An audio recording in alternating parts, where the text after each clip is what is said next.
Antoinette, in 2018, when it was Mandela's 100th birthday, I suspect because of the little book I wrote on Mandela, I was invited to the celebration of the centenary year for Mandela. Of all places, it was in Lisbon. And the fascination for me arose when I was trying to explain, using the U, the journey that leaders make. And one evening, one of the keynote speakers in that period of time, who I had the fortune of spending 3 days with, asked me, why do you draw that U with a dot in the middle, but not connected?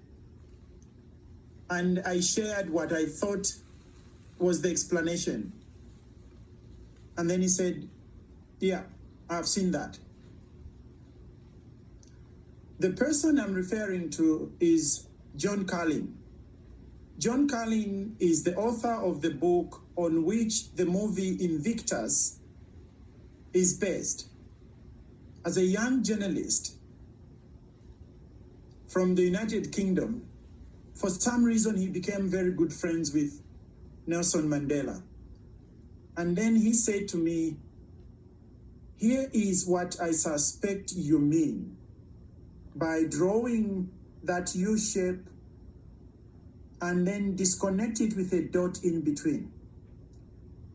There was this moment I was fortunate enough to be with Mr. Mandela in the same room when the sad news that Chris Hani, his political son, had been murdered.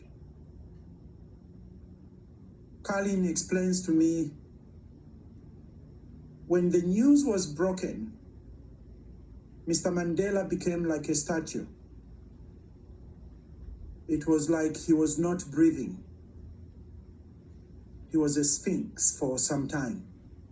And all of us who were in that room did not know what to do. We didn't know whether he had suffered from shock or we needed to give him space. But definitely for as long as 5 minutes, he stood there, motionless.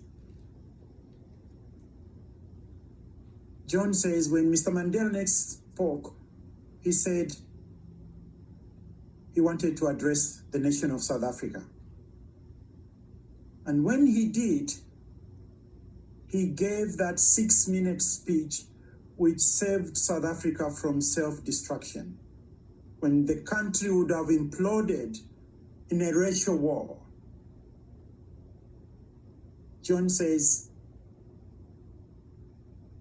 when leaders function by going into the gap, when disruption happens, they stand a good chance of picking something that the future needs in order to create different possibilities. And he said, I didn't see that once with him. I didn't see it twice.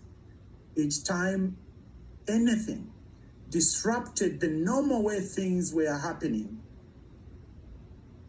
he went within. And when he came back, he had a different response.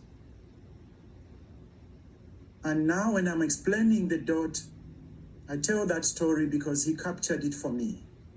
And Antoinette, it could be that the universe has, though with a lot of pain and tears, thrown all of us in this moment in that gap.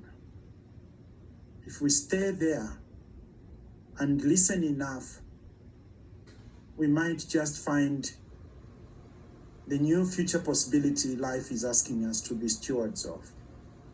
Thank you.